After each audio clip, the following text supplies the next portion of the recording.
Hey Juventini, welcome to the All Juve cast, and we're doing a match day live for Juve and Napoli, and this is a somewhat spontaneous timing, but I got we make it work around here, and I'm happy to have Eric join, who hasn't for a while and has taken a little break from Twitter, which I completely understand, and it's probably been like a nice little vacation, man. How you doing? I'm doing pretty good, man. I'm glad to be back on the cast. I miss you guys, but it's been nice to be able to watch things from the outside without any noise. Let's say that. Yeah, it totally changes things sometimes. Sometimes you got to take that break, and get back to what it was all about before all this Yep. social media stuff, right? Just watch the games, enjoy them. And I've been telling people for a while, like sometimes even just watching a game twice and watching it the second time without emotion is the same as if you're watching it on Twitter and reading reactions and letting that influence what you're actually seeing. So it makes a world of difference, man. But we're happy to have you back. Even Luca coming in here with the big welcome back. Everybody's happy to hear from you. Appreciate And it, Luca. never, ever a shortage of stuff to talk about, man, when it comes to Juve.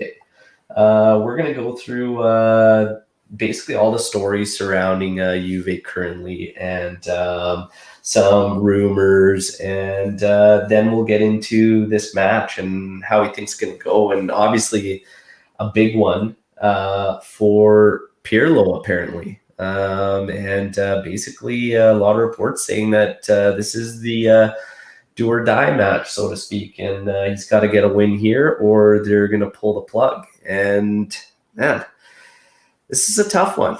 I got mixed emotions when it comes down to this, but I want to get your thoughts in here where you're at as far as Pirlo goes. We know about the rumors surrounding the club and Allegri with a possible return. Just want to get your thoughts on this potential do or die match and where Pirlo stands.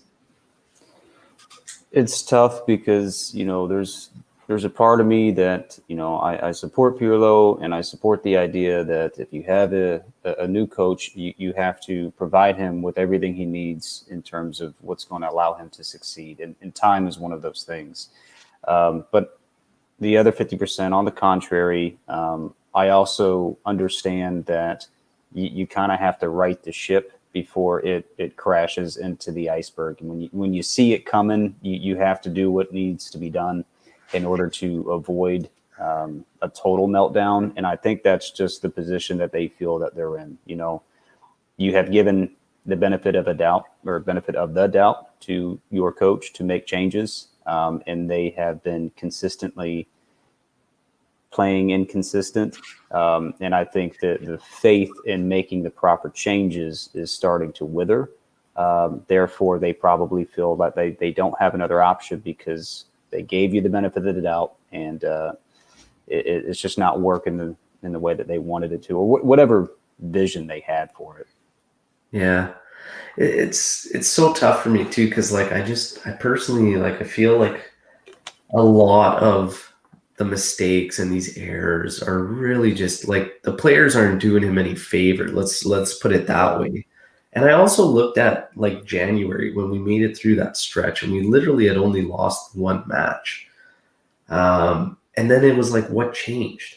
Because the team was they were looking on the upswing, and they were playing well. They were playing quality ball and they were getting results. He was adapting to the opponent too. Everything looked good, and then all of a sudden, man, everything changed. But it was just a mad swing of injuries and all these other, like he wasn't able to consistently put out his best 11. And then like I started looking at this team and I'm thinking, man, as we start getting to some of these fringe guys outside of that top 11, I just think it just wasn't enough there, and when you're relying on a guy like Kushevsky who's so young to come in here, be your second striker, and we need him to be a world beater in a position that he just hasn't played. It's a tough ask, right? And I totally understand as well. You have to stop the bleeding at some point, and somebody's got to be held accountable. And Yeah. 9 times out of 10, it is the manager. I just I guess I do feel bad for him in a sense, but also my frustrations are not so much with him, but more just management, because Juve shouldn't be a place where a coach comes and earns his merit, so to speak. It should have never come down to that, and that's where I'm really, really frustrated. I'm kind of more on Pirlo's side because I never wanted this to happen, which is him turn into this scapegoat for a lot of bad decisions that kind of led us to this point. That's kind of where I'm at, right? This game's going to be a big one. It's going to be a huge one. And I saw some interesting opinions there from some fans out there saying that this is the game. Like, if he doesn't get it done in this one, that's it. He's gone. Is just like, it's ridiculous. So if he wins it and pulls this off, you're almost saying, okay, yeah, we're fine. Wipe the slate clean and then continue on. But if you were at that point already, just pull the trigger. You know what I mean? And what do you think in response to that? Yes and no, because I think it's where it falls. Our match against Benevento, our match against Torino, and then you have a match like this, all weighted very differently. But two previous matches that should have walked out of the stadium with a victory, and we didn't. And I think in this position, given our points, what games we have left, I think they feel that this would probably be the marker that if we can't get over this hump, then our next objective, which is top 4, has to be salvaged. And after the 3 matches that we've just witnessed, can top 4 be salvaged? And to be honest with you, there's probably hardly any faith in that. Yeah. Now, Allegri coming back. I couldn't help but feel like when that interview took place a couple weeks ago with Allegri, the timing was just like, oh, how perfect was that timing, right? I couldn't help, like, it was almost like he was interviewing for the job back, because it felt like everything he was saying was the right thing, but it's also like a lot of it was contradicting the way he actually managed. And maybe he has changed, maybe like sitting back and getting to watch it, maybe that has changed him, but everything he said was just perfect. I was like, man, it's almost like he's applying for this job back. And, the struggles were there at the time for Juve as well. And then you get into this predicament now. And even a close friend of Allegri's come out in an interview saying that a year ago, I would say, no, there's no way. But now it's like, yeah, you could see it. There's a possibility. His friends seem to allude that no matter what, he will be somewhere like soon. So basically the summer being the latest, he will be somewhere. But the thing is, Juve's going to have to commit. Like, Juve's not going to bring back Allegri. And Allegri's not going to come back and say, hey, save us top 4, and then next year we'll continue on with this project. So if you bring him back, you're making a commitment that you're going back that route, right? And you'll have to start trying to supply him with exactly what he asked a couple of years back, which was a rebuild. And we still haven't got the rebuild, Yeah. So it's a tough one, man. It's like, your thoughts on Allegri? Should he come back?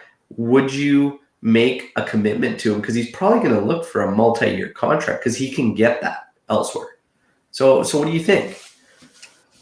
I'm in the minority, and I know it sounds hypocritical to say, I support Pirlo because I do. He's my coach. The only coach I wouldn't support is Sarri, but there's personal reasons why. So would I support Allegri coming back? Yes.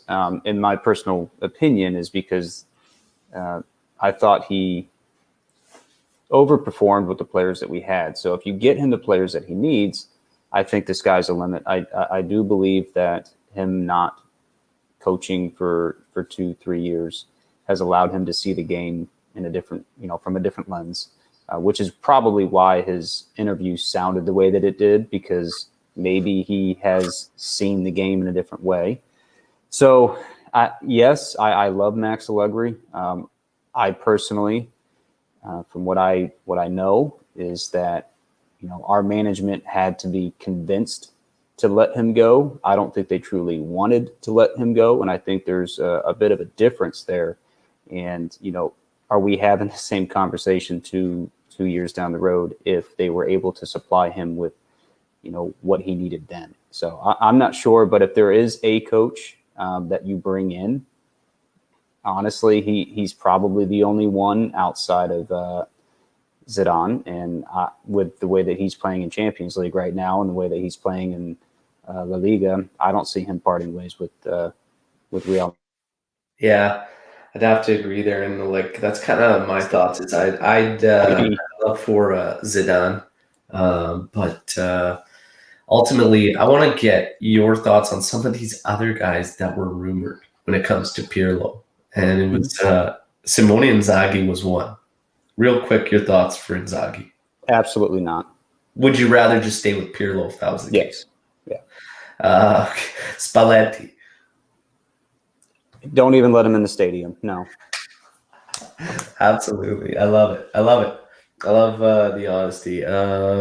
Now we got a comment here coming in saying, if we lose, I feel we keep Pirlo. If we bring back Allegri, the club is taking steps backwards rather than forwards. And this is a tough one because, again, he said all the right things in the interview. It's just, does he act on it? And the other thing is sometimes you almost change with what you have. And this is why I'm starting to look more at the players, right? Because we had Sarri that came in, and in the first set of matches, you could see what he was trying to accomplish. Then all of a sudden, things changed. And you could see this shift where all of a sudden it's like, holy, we're far too leaky. We can't play this way. It all changed. And then it just became a shit show because he completely lost the team. And then as soon as CR and him got into it, he didn't have any of the players, maybe like 3 that actually gave him a farewell once it was all said and done. Never going to work. But even Pirlo was, like I said, at the start, you could see what he tried to do. Same thing. Wanted to try and find some balance. He did. January comes around. You have a red hot January, and then all of a sudden you're decimated. And again, there's literally a highlight reel of goals allowed for Juve where we've created it ourselves. Just our own errors that are these goals. And they're huge, massive, massive goals that are impacting the outcome. And when you look at this out to Porto, 3 of those 4 goals are all us. All us. And you can even argue that the 4th was, ourselves as well. That's frustrating. And when you start to see this, and again, you're creating this carousel, at some point you got to buy into something and start picking up the quality on the pitch, right? So, it's tough. The experience will help him. But at the same time, it's like, okay, so if we get an experienced guy in here, he still cannot control these guys from this insane amount of errors that they're doing. I can't help but just think that way. So we'll see what kind of happens with the whole Allegri thing and whatnot. But we got a question too, a comment saying that also reports saying Allegri watched a game against Juve with Agnelli. He actually didn't. It was reported that it was, but apparently they spotted each other. And saw each other and just had a brief exchange. I think they did end up having a meal together, but Pirlo spoke to it, and Agnelli actually talked to him and gave him a heads up. And that was actually a classy move by Agnelli to give him the heads up, like, hey, you're going to hear things or whatever. This is what it was. Cool. Do I trust it? I don't know. You can always, maybe there's some kiss of death stuff going on. You never really know. But perfect timing for you to join the pod. Bernardeschi. Rumor comes out today, Bernardeschi for Romagnoli swap. Your thoughts? No.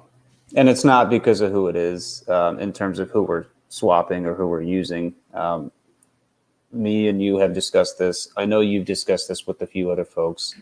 And I just think that in terms of players that we need to move on from, players that we need to move, I truly believe that he's a lot lower on that list than he has been in the past.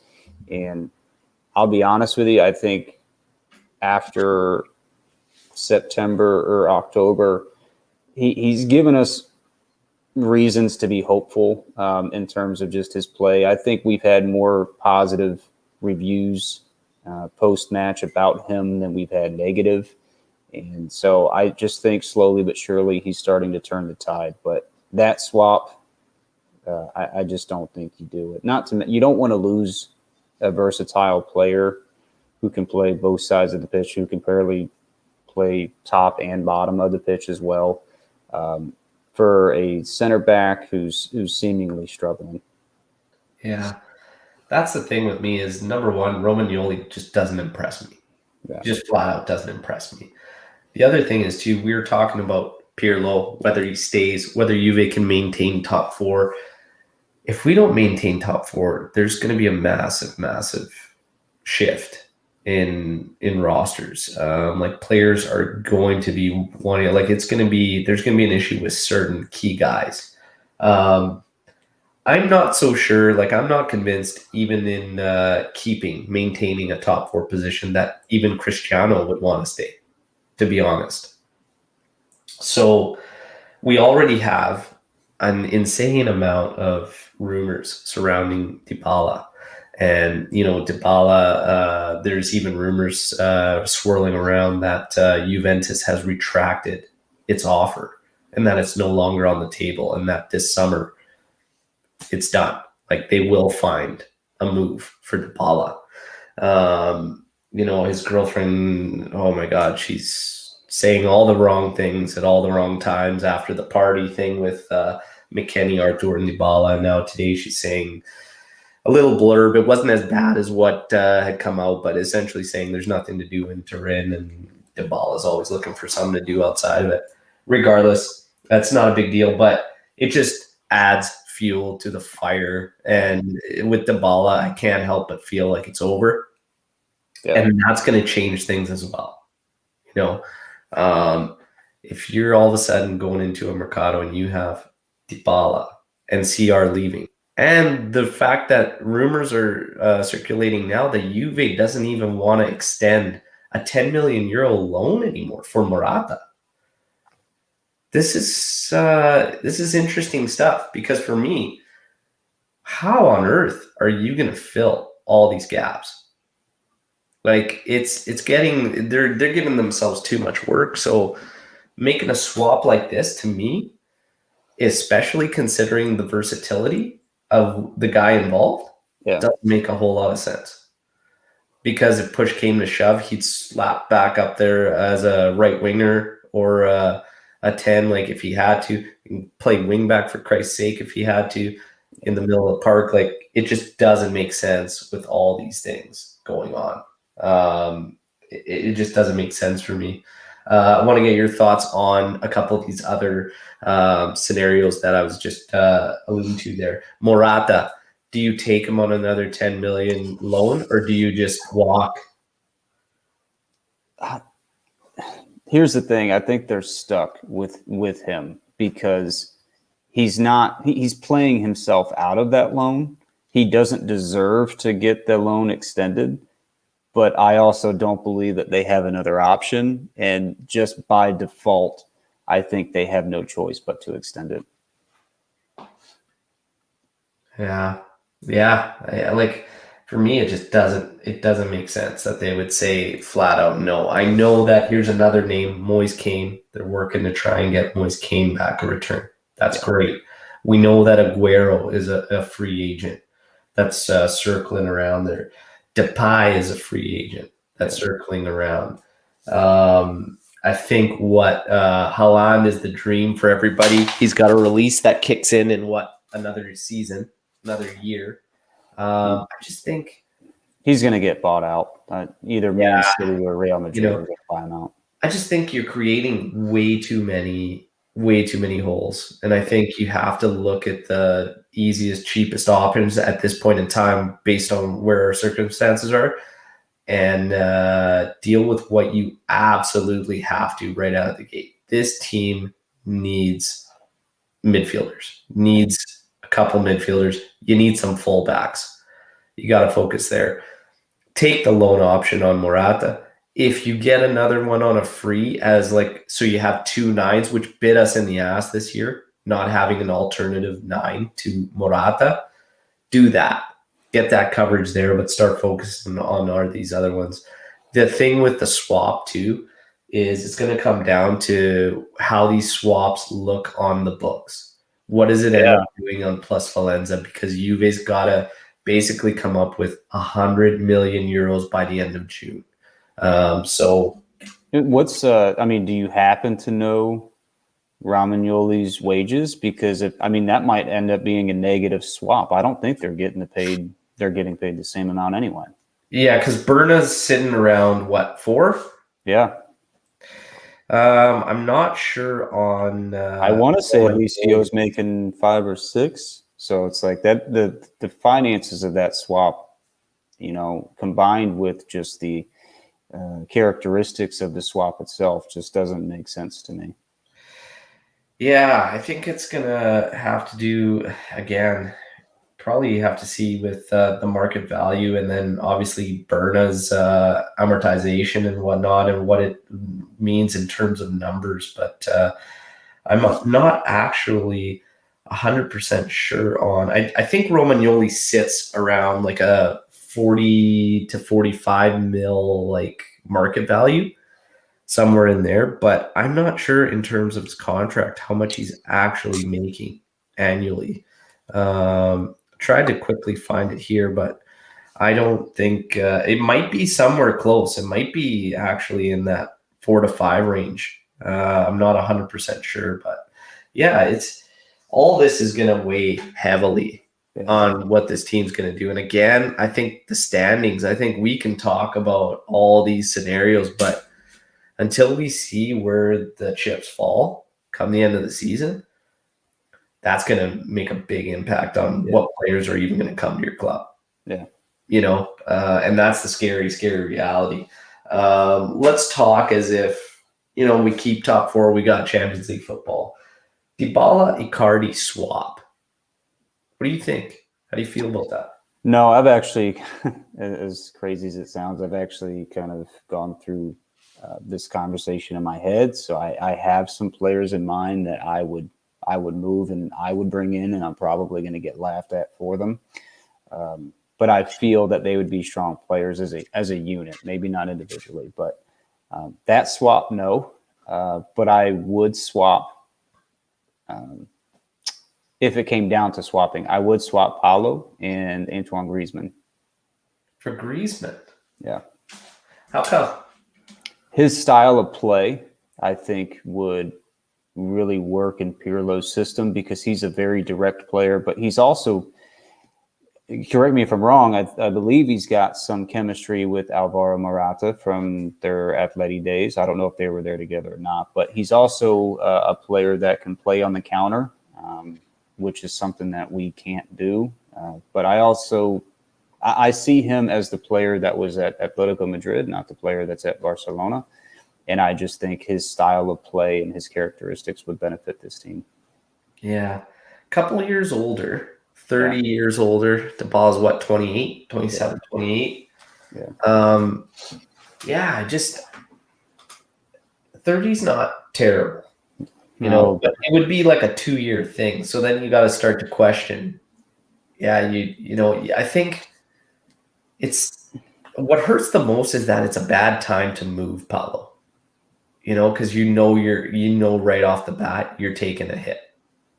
I also don't think though that Paulo is going to fit in this system. So we can talk about it's a bad time because of our finances, but I also just don't see how he's going to work. Just with Pirlo, I really don't. Well, and the thing is that it may not even be Pirlo. Well, he's certainly not going to work under Allegri. So either way, Allegri did fantastic with him before the whole CR experiment kind of came. Well, he lost his position to Bernardeschi in the 2017-2018 season when he went with the 4-3-3 because he kept using Paulo at the right wing, who he might as well just been making sandcastles out there because he didn't know how to play the position. And then the season after that, He had a horrible season with, was it Max's last year? That was Max's last year. Was the worst. Had a horrible season. Had a good season with Sarri, if depending on what you consider a good season. But I also felt most of that was just due to individual brilliance, not a lot of team play there. And then I don't believe he's strong enough to be a forward in this system. But I also don't know if he's disciplined to play the 10 in this system either. So that's why I'm a little concerned. Yeah, it's tough. I don't know. That 17-18 season, though, he was massive coming down the final. We literally win that Scudetto because of him. Like he was massive. There's a few Betti in there we probably don't get if it wasn't for Dybala. So he did pretty well under Max, especially when they did even before Higuain came in. Dybala was scoring a lot of goals, but again, roles kind of changed and they went a different way. And he was kind of always pushed aside, and we'll put you here, and it is what it is. But I think one way or another, it's definitely over. Interesting to hear your thoughts with Dybala Icardi swap. Personally, I don't know with Icardi. I didn't think he would look as bad as he does with PSG. It's kind of concerning.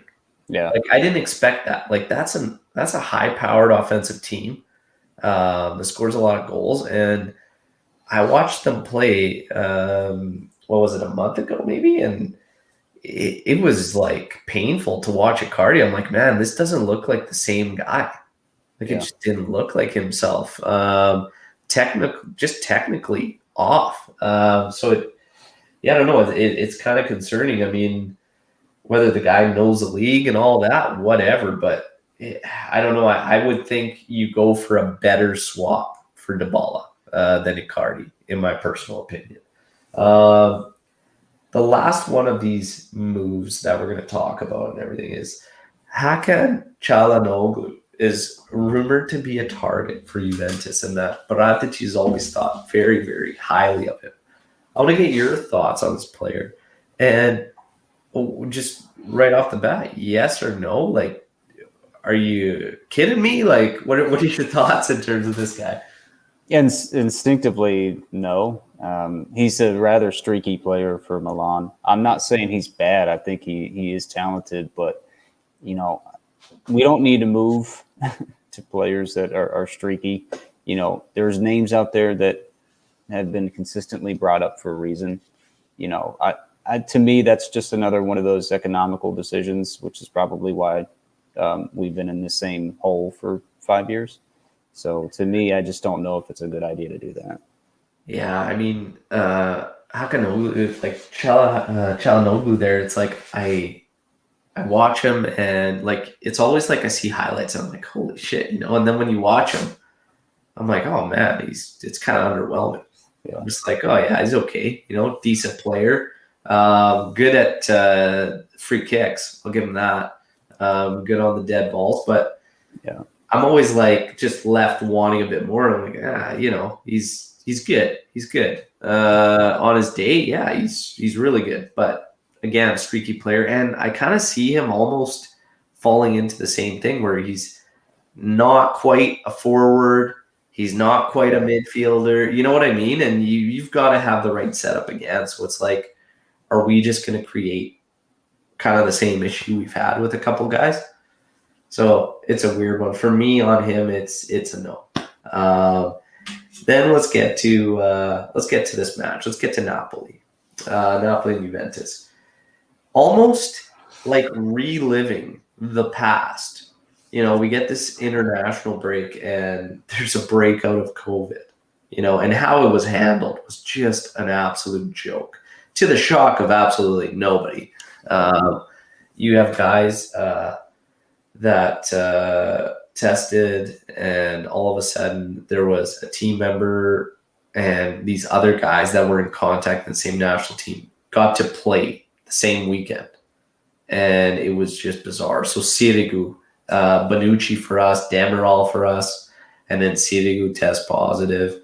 Then all of a sudden now, last night it was reported that another Juventus player tested positive. They weren't sure out of which of the three it was. They named Chiesa, Chiellini, or Bernardeschi as the possible players. And today it's listed that it was Bernardeschi. Demirol is recovered. He won't be available for this match. But again, now all the talk between Juventini is, man, like they canceled it, whatever, because of an outbreak. Is this going to happen again? And then you're saying something, well, yeah, just postpone it. The others say just play it. It was such a stupid precedent that they set at the time that they've created this kind of shit show. I say if you got enough guys, test are negative, the guys can play, put it out, get the game done, for Christ's sake. Your thoughts on all this with COVID and whatnot? Well, I know when the original match was supposed to be played, myself, I know you did, and there was a few others that basically said, look, if you have enough players to put 11 on the pitch, you put 11 on the pitch, you play the game. I mean, we're Juventus. We're not going to let something like that be our excuse. If we have it, we'll play. And I'm still there. I'm fortunately with those three, or at least with Bernardeschi being out, we do have players returning like Paulo to play some minutes. We have McKinney, Arthur, if he's able to, fight through some pain. So we do have players coming back. Now, if there were 6 or 7, I might feel a little bit less confident about that because this is obviously a big game in terms of the points and how much weight is on it. So I wouldn't want to see us lose because we're just, we let our pride get in the way. Yeah. But I feel pretty confident. You suit up, you take the pitch, and unfortunately, it was Bernardeschi, and I did want to bring this up. I did read an article a couple years ago. I don't know the validity of it. I believe it to be true. And what we know about COVID is how it hits people, differently. It's not very consistent in how people react to it. And one thing about Bernardeschi is that he has an enlarged heart, from what I read. And when he was younger, he almost lost the ability to play because of this health issue. So he's got a little bit of an underdog story, which is probably one of the reasons why I'm such a fan. So I'm kind of curious to know how, if he has this virus, how it actually affects him versus someone who may not have the same health issue. Yeah, that's interesting. I did not know that about him. Mm-hmm. Yeah, I'm with you, man. I'm with you. If you got enough guys, let it go. I mean, these are all important matches for Juve where it stands, and it kind of falls along the same lines of what happened with Arthur, McKennie, and Dybala. Right. A lot of fans were saying, man, you need them in this game. Like, if the guys can play, like, forget about this banning. You're just hurting yourselves. But I disagree. I mean, it's like there's rules. If rules are broken, you can't just say, oh, because we're in this circumstance, we're not going to actually punish these guys now. No, you have to stand for something as a team. Yeah. You just can't let standards slide like that and whatnot. And this is kind of one of the issues I've had with the team for a while, is just like, we've lost ourselves. We've lost that spine. And it's like, no player is bigger than the club. That we need to get back to that attitude, and it starts with things like that. And I didn't agree with the Juventini that were saying that we should have those guys in our lineup in case we lose to Torino. And say, well, no, that just shows them all the more why it was such a boneheaded move. What you did, they got to realize when you're part of a team, what you do affects everybody else as well. So I was fine with that. And in this, in terms of COVID, next man up. If we're worried that we don't have the depth or whatnot, that's a board issue. That's on them. If that's how we're feeling, then that says a lot. It says a lot about this team that's pulled a lot of money in a decade and where we stand with the roster. And it's kind of one of those things why I have a bit of a defense for Pirlo. Is just this roster to me it's got a lot of makeshift, like a lot of patchwork. Let's put it that way. There's a lot of patchwork, and that's kind of what gets me. But we're gonna go into this match. These guys are back in. Dybala, Arthur, McKennie. Arthur McKennie slated to start. Dybala apparently still doesn't have 90 minutes in his legs for Pirlo. This is mind-blowing to me, that even at this point, he doesn't have. Okay. Fitness-wise, hopefully he's fit. Apparently there's finally no pain in the knee when he kicks a ball. Great. But Bonucci, Bernardeschi, Demirel is recovered, but he won't be in this particular match. So the starting lineup, Szczesny in goal. This is the projected as of now.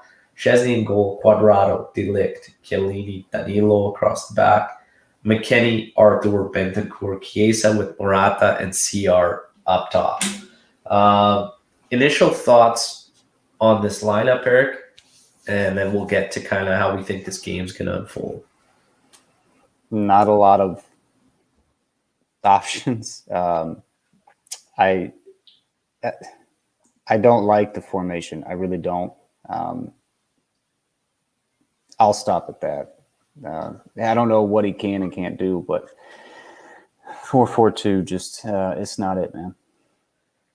Yeah, I mean, even when it switches to, say he switches this and McKennie becomes this Ramsey role, and then it morphs into this 3-4-1-2 offensively, I'm starting to feel like what we saw against Lazio needed to be the mold of how we work with our guys.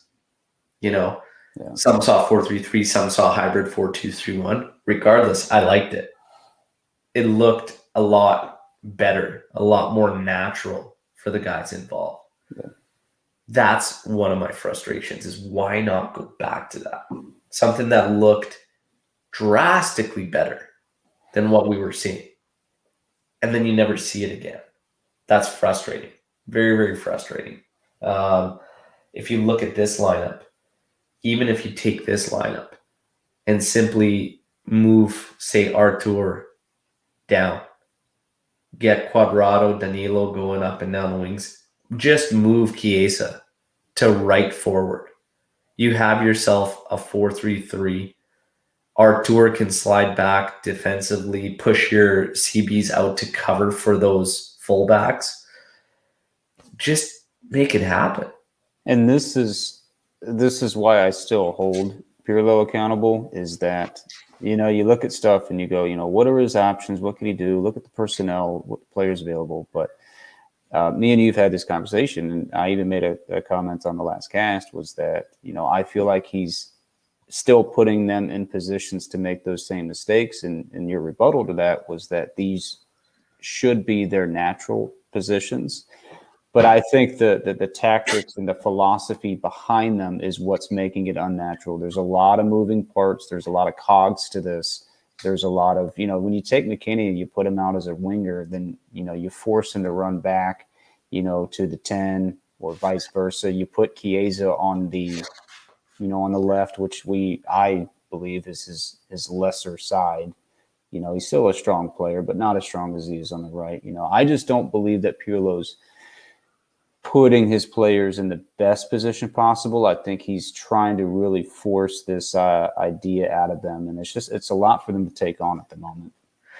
Yeah. And I guess I agree with you in terms of something that shifts to like a hybrid. Yeah. But when I was more speaking to you, it was in terms of like when our lineup is 4-4-2, Chiesa's on one wing, Kulishevsky's on another wing, 2 midfielders, flat 4 at the back, 2 forwards. That's pretty basic. That's pretty basic. And for our guys to make like the errors that we're making in that formation, that's as simple a setup as you can get. But that setup's only designed for them to play in pretty much in the defensive phase. And all of our errors have been coming from the offensive phase, so that when they're going from that 4-4-2 into that hybrid and they're working into their transition into the offensive phase, that's where I feel a lot of the issues come from. And that's where I feel the responsibilities, they just don't understand them yet. So what's happening to me is our spacing is so awful when they're going from that transition from defense to offense, that to me, Kulu expected somebody to be there because in a 4-4-2 they would have been, but because they transitioned into their 3-4-2-1 or 3-4-1-2 or 3-5-2, that player was gone. And that's why I just feel like pick one, simplify it. If you want to use 4-4-2, then play it and maximize their skill set in that position in both phases. And then when they can accomplish those things, then you can start saying, okay, now that you understand this, this is what I want you to do, and start adding in that hybrid formation to it. Yeah, and I mean, maybe in terms of the spacing, because the 4-4-2, because they stayed in a true 4-4-2, when you look at Kulishevsky's error there, those two midfielders were actually ahead of him.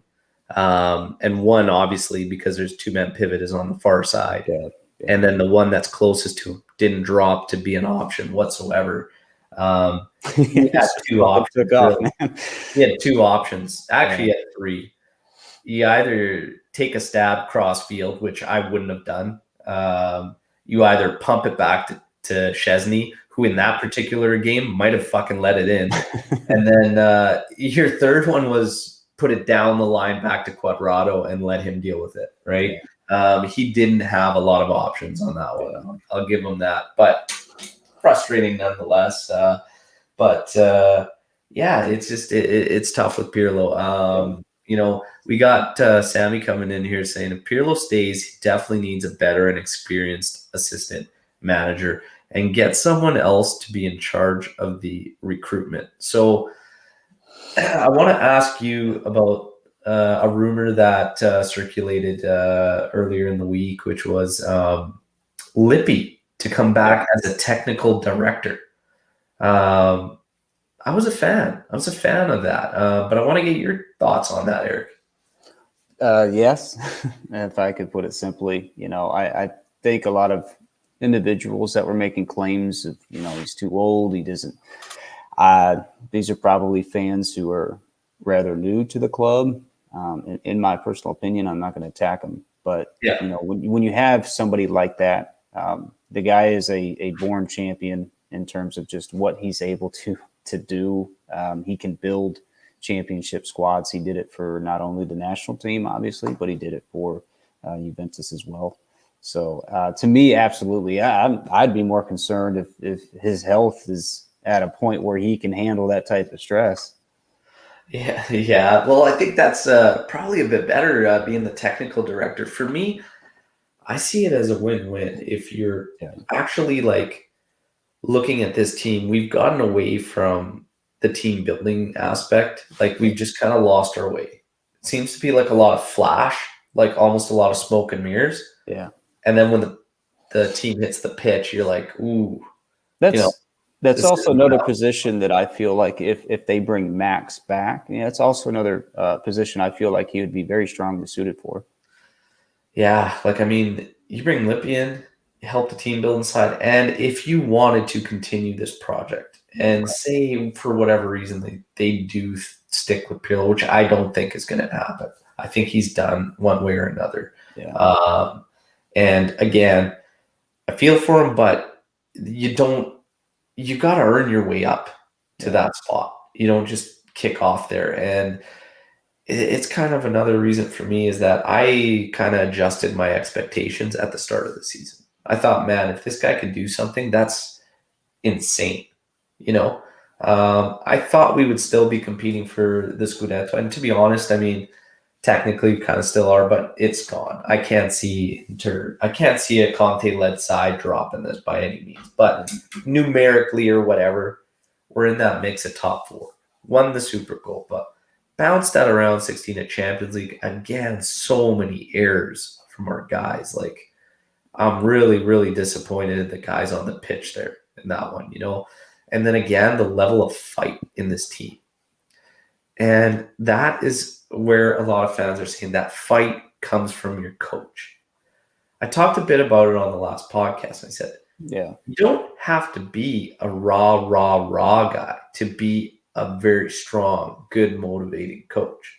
You don't have to be that guy, and I'm trying to separate, I'm looking at the players too. And it's just, we don't have enough pricks, in my opinion. We're just a soft club. I hate to put it this way, and I don't want to say what I really want to say for a certain fan base, but we've become a little bit pretty boys. A little sense of entitlement, in my opinion, on the pitch. What do you think? Where's the line drawn from manager to players? I like the way that you put that. I think it's, if you had to come up with a phrase for it, I think is a sense of entitlement. And when you asked this on the last cast, someone, I think maybe you asked, who do you guys feel have the desire or have the grinta or have what it takes to win? And I chose two people. I probably should have chose three. I chose Chiesa and McKinney. And the reason I chose those two players, and I'll add Delict to that, but I chose those two players specifically is because they are the most recent removed from teams who didn't know how to win.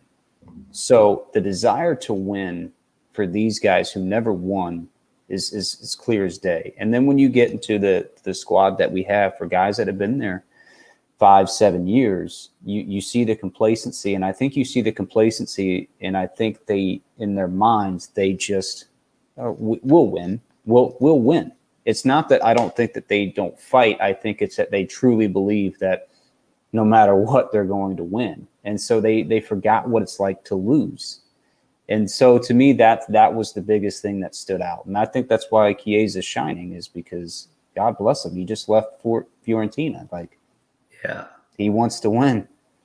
Yeah. And that's the thing for me, where I tend to go at our guys, because you've got these guys, these young guys. Chiesa's a 23-year-old. He's not being matched by our vets. And that kills me. That kills me to see a guy that's been with the club for so many years that isn't matching his level of desire and drive. To me, it's just, we've got too many guys that have become complacent. I also believe it's how they're training, and I'm a firm believer in that. Personally speaking, if I go and I step on the pitch for my training session throughout the week, I'm stepping on that pitch the same way that I would on match day. And so if I don't step on that pitch with the same intensity, I have a switch. I can turn it on. Some guys can't, so they're taking the pitch on match day with the same type of just leisureness and nonchalant, just cavalier attitude. And they don't realize that it's game day, and it sucks. I'm the same, man. Everything I do, it goes in my business, my job, when I play sports, 150% or nothing. It's just, that's the way it's got to be. And sadly, I just, again, when you ask that question and you start looking at the guys, that's pretty sad when you can only pick out a couple guys in a roster that big that actually show you that drive, that hunger. That's scary. And this is also like a changing of the guard. Yeah. And again, it comes down to fans' expectations and whatnot. When we went through a phase right now that is just incredible, this 9-year run, but we were so fortunate to have such an intense core that was able to, even some play beyond maybe the average time, right? And we're very, very fortunate for that. And when I started looking at this club, and I had a great discussion with Lewis today about it, they haven't replaced those leaders yet.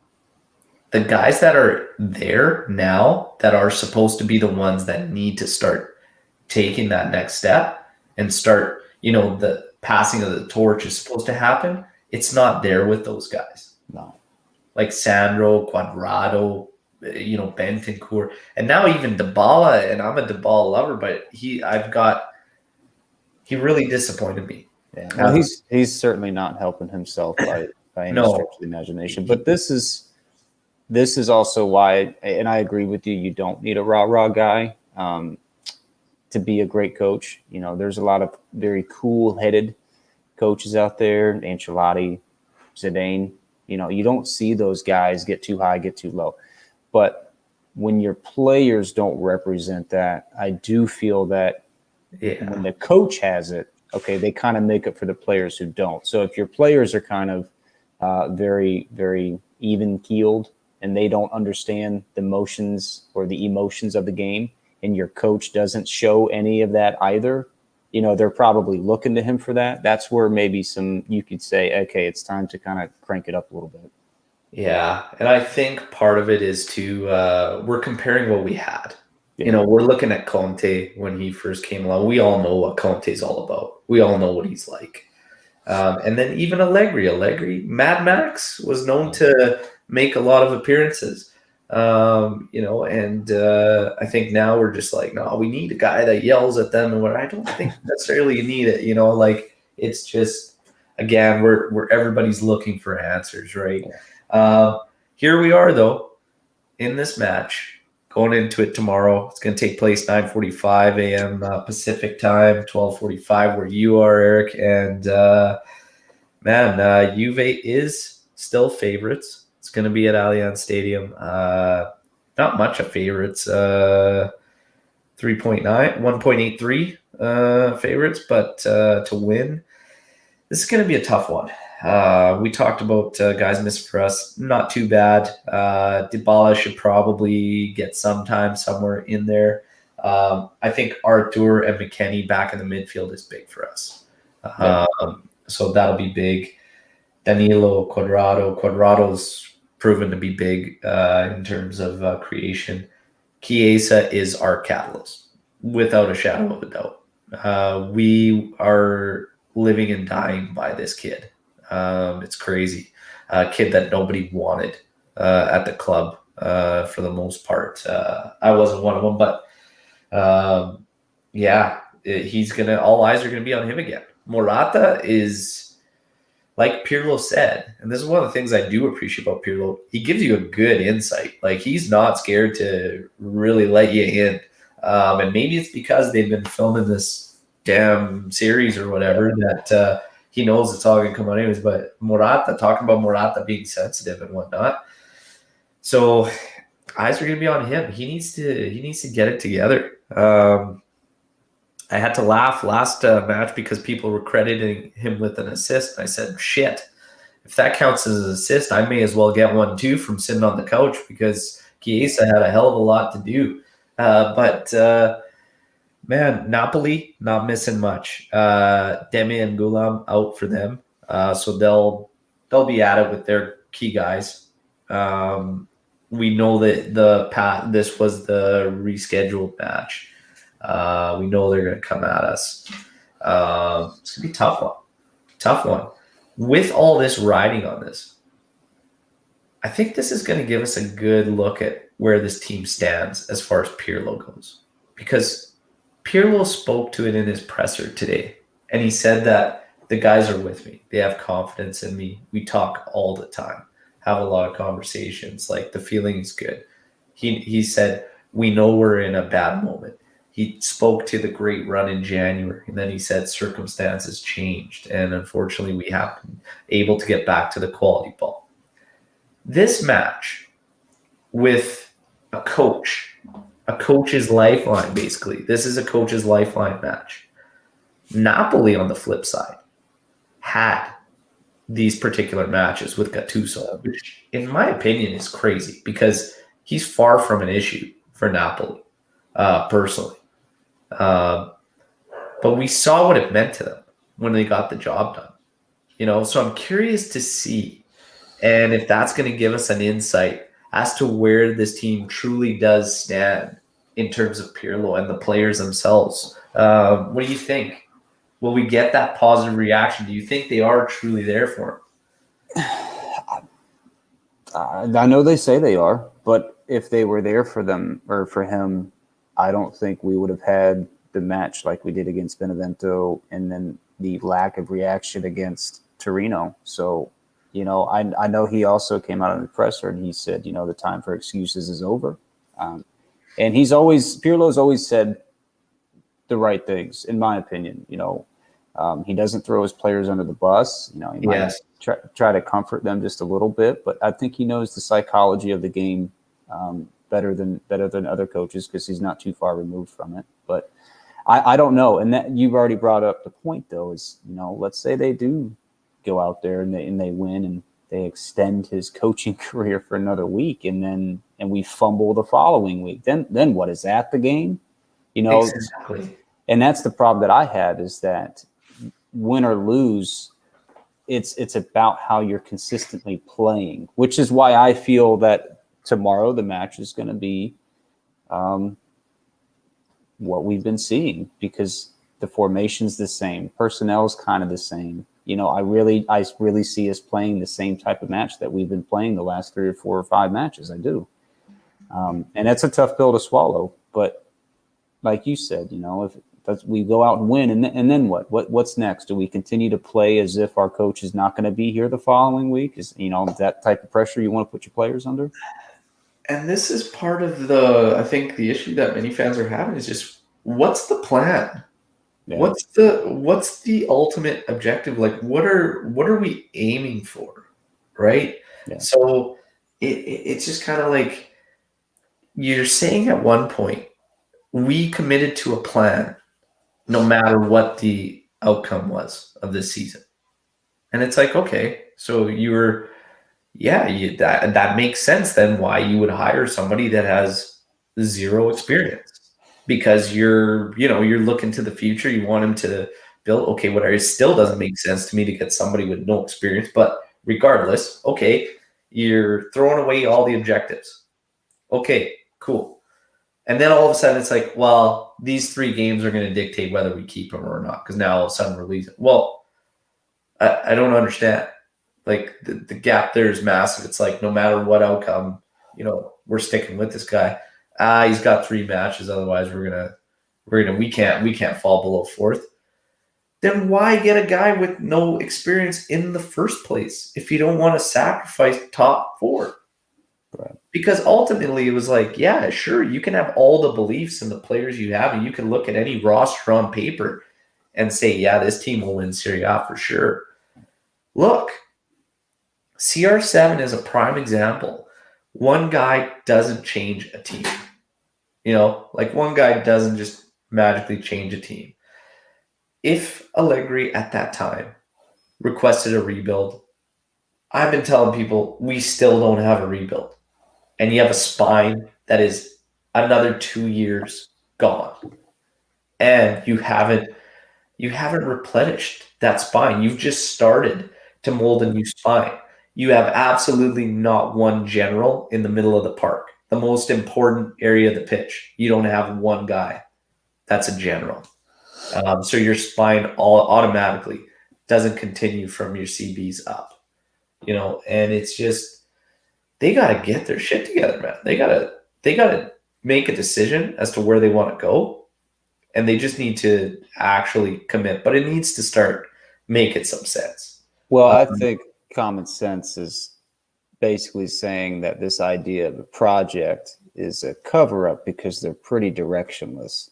So if they continue to throw the word out there, project, we're going to bring him in for a project, I think that's all bullshit, because the second part, the latter part, is finishing in a certain ranking. And that when you have a player like Cristiano Ronaldo, he's not fighting for Europa League.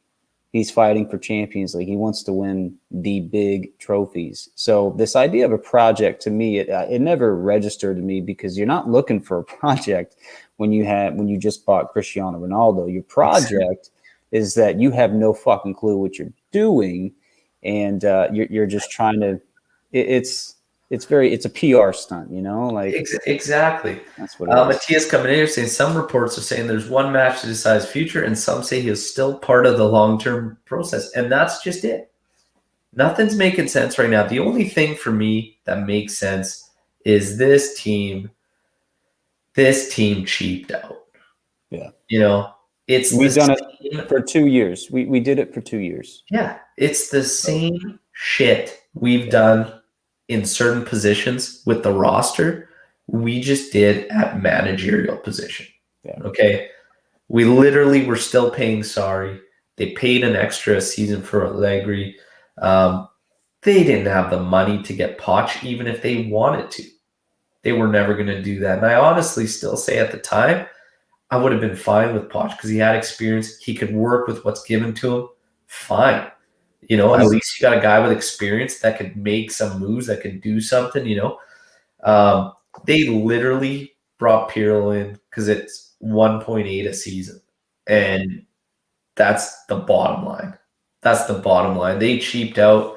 And it was one thing I said at the start of the season. I hope that wasn't the case and that they actually had some kind of belief or there was something there. They were going to back him with like proper like guys around him. He formed his own team. Tudor being an intern, what is that going to do? Like, nothing's going to change. Tudor's in charge of our defense right now. Our defense leaves guys unmarked all over the damn place. He needs to focus on that, for Christ's sake. They cheaped out is basically what they did. Yeah. And they're paying the price for it. Now they're getting scared because, holy shit, guess what? You cheaped out, and now you might lose something that you took for granted. So while everybody wants to talk about fans being spoiled and taking the winning streak for granted, shit, I think our board just took it for granted. And the way the competition in Serie A has stepped up. So I had a conversation with a good friend of mine, and we discussed, if we were looking for a change in management, what does that mean? Who is it? And so I told him, I said, Agnelli is awful at managing a team. And it's not his expertise, but he's phenomenal at running a business, which is what this club is being treated like. So because of that, I think he's untouchable in terms of, managerial changes. However, I do believe Paratici and Nedved would be the ones that get cut loose. And I know that's kind of a weird thing, but those would be the only top managerial changes that you could really honestly make. And so if you do that, what type of changes would be coming down the line? Who do you replace Nedved with? In my personal opinion, if you could put Del Piero in that position, you put Del Piero in that position. But that depends on his desire to even want to be there. But then you think of who's going to be your director of, sporting. It's who has the eye for it. Yeah, this team definitely needs to get the focus back where it needs to be. And yeah, maybe everybody just needs to do their part, and maybe it is the guys around Agnelli that are kind of dropping the ball. It's interesting. Sammy coming in with his comment, the management's just getting exposed for having no project. They have been talking for years. Yeah. Joe Cappuccino put out a great tweet, and it was just the picture of the three: Agnelli, Paratici, and Nedved. And he said, just briefly explain these three, or just comment on these three. And everybody that's joined us live, you can do that right now. I'm going to share what I tweeted back, which was just one needs to regain his focus where it needs to be. One needs assistance in order to thrive. And the other, I actually have no fucking idea why he's even there. And it's amazing that I know exactly who you're talking about with you telling me who it is. And there you go. And that was my my way in explaining those three, and he just laughed. He's like, holy shit. He's like, that's like bang on. Yeah. And I'm like, it's what it feels like, Agnelli with the talk of this Super League and all this. And it's like, man, we are falling so far behind everywhere else that simply talking about that is a joke, Yeah. Get the focus back to where it needs to be. Paratici, I think there's a lot to be said in the partnership he and Marotta had. Yeah. And it's almost like they were the perfect combo. They were a great combo together. But without him, he's turning into a lot flash, And man, it's not cutting it. We're falling behind on the team building. We're leaving gaps all over the pitch. And then Nedved, I'm just not really sure why he's even there if it isn't just for a relationship with Raiola, to be honest. I want to say it is because I think Ned, and I don't want to talk too ill about him because he is pretty much a club legend, but I love I Ned. I think he was in Paratici's ear in Max's last season, and I believe that the two of them had convinced Agnelli that Max's time was done. We're not playing the type of modern football that we need to play to get over the hump, which to some degree he's right. However, if you just supplied the man who was probably one backup striker and one solid midfielder away from winning a Champions League, I mean, that's truly all he needed. We didn't have that. And so that's where I'm like, what is he doing? What is Nedved doing? And that's why I feel like if you're making any managerial changes, he gets nixed. And then Paratici, I mean, I don't know what Trubini or how well he is as a sporting director, but he definitely needs the help. He needs to be able to sell too. Business that he's not. Yeah. Yeah, it's just it's interesting times, man. Interesting times around Juve. Sammy coming in and say Paratici is a good chief scout, but has no clue about the sport directing. Yeah, it's tough, man. In terms of scouting, we did a couple shows with Chesney there on Chesney's little interview thing, and pretty solid. And I mean, there's a lot of good interviews there where he's naming guys, and you're just like, holy Christ, he was after a lot of guys early in the day. So I believe in his scouting ability, but in terms of team building, yeah, I'm starting to think Marotta was the guy in terms of that for sure. Nonetheless, here we are tomorrow morning, Juventus, Napoli, and a big one. This is a big one in terms of that top four for sure. In the table, Juve's on a skid right now. We've got to pull this one out. Napoli sitting at 56 points, level with Juventus. 3 points for us. Big puts us level on games with Atalanta, 1 point above them, 1 point behind Milan, who's in second at 60. If we don't get it, yes, obviously Napoli would then switch. Juve would drop to fifth, sitting 4 points ahead of Lazio, and Lazio would have a game in hand. So this is a big one. Again, I think we're going to see a lot in terms of how much the players are truly there for Pirlo. We are getting a couple key guys back in the lineup. Whether I agree with the formation or not,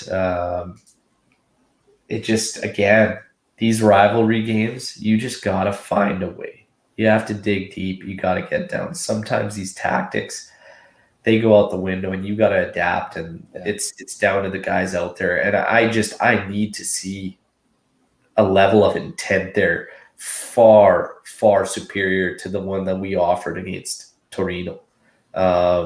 How do I think this game's going to go? My prediction, and everybody join us live. Get your predictions in now. Now's the time. I think it's going to be tough. I think we right now are susceptible to anybody that we play.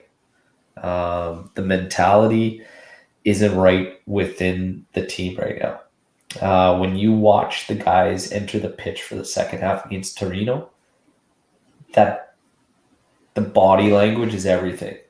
Yeah. The facial expressions, it's not promising. They're in a rut. They need to get things right. The first half in this match, the first 15 minutes is going to be big. Juve's going to have to come out, foot on the throttle, and show what they're about and what their intent is right out of the gate.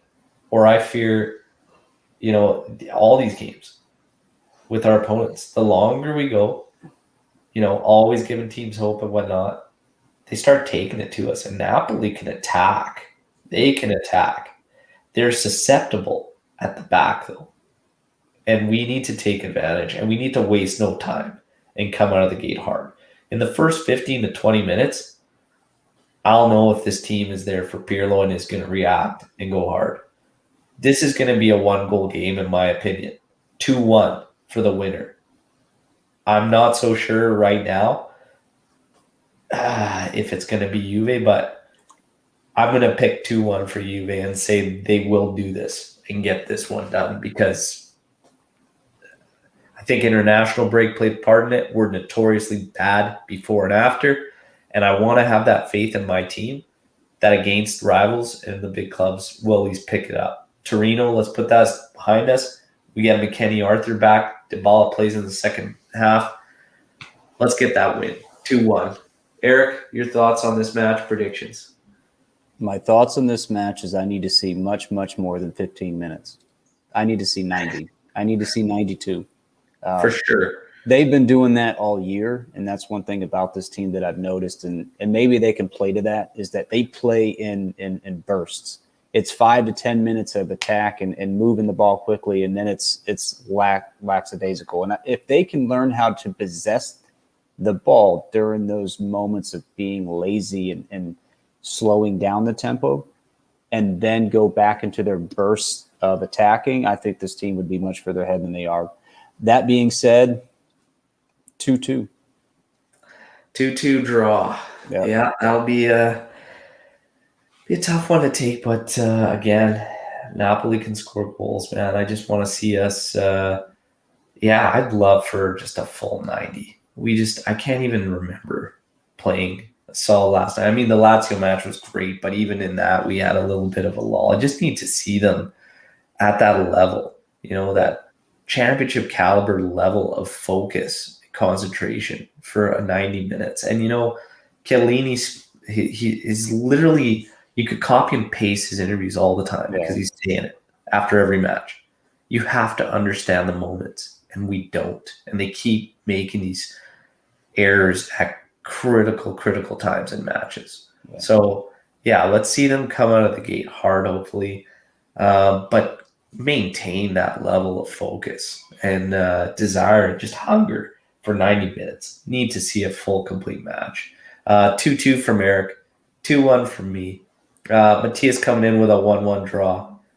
Sammy going 2-1 for Juve. Dragon going 0-2 for Napoli. Holy shit. AJ going 3-0 for Napoli, but AJ's always trying to flip the script with his predictions. Hey man, we talked about Allegri. You ain't got to worry about it. We're good. Yeah, no doubt. AJ should be happy. We were talking a bit about Allegri today on this one. So, man, it's gonna be hard. Dragon say we were playing so predictable and with no passion. That's just it. That's why I'm asking it. Like, I need to see more from the guys that are actually out there on the pitch. I need them to dig deep. I need them to take some personal pride in this, and ultimately do their jobs. Do what they're out there to do. And that's another reason why I have an issue, not just with Pirlo, but with the 4-4-2 formation specifically, because sometimes we do just play out of that, is that passing lanes and the pros and cons to that in a 4-4-2. The con is that the passing lanes are straight and predictable, which is why I don't like it, because we need to learn how to play through those attacking lines, which we don't know how to do, but you can't do that in a 4-4-2 formation. So Dragon J, I believe you, I agree with what you're saying, but a lot of that's due to our formation. Yeah, it's tough, man. It's tough. I think the predictability, no doubt, but the passion and the fight, I got to put that on the players. The predictability for sure on, coaching and tactics and stuff. But again, frustrating because he's had a couple looks that look good. He just hasn't gone back to him. So see what happens. I'm not expecting any surprises now, especially if his job is on the line. He'll probably just go with it and hope for the best. I don't know. It'd be nice to see a shift and it look more like 4-2-3-1. But if that's the projected lineup, I can't see it happening. So, see what ends up happening. But let's just hope for a victory, man. Because here's the one thing that gets me: fans cheering for Juve to lose so that Pirlo gets fired. Not me. Can't do that. Just will not, cannot go against, regardless of what I think of any manager. There came a time where I wanted Sarri out of there faster than anything, but by all means, I'm not going to hope that they start losing. Club above any player and or manager. Let's get the result. Let's get the win. And for God's sakes, guys, we got to secure top 4. We got to. Yeah. So let's have faith. Enjoy the match tomorrow, everybody. And thank you for joining us live. Thanks again to Eric. It's been way too long. Always a pleasure having you on. And look forward to the next time already, brother. Forza Juve. Fino alla fine. Enjoy the match. Hopefully we get the W. Ciao.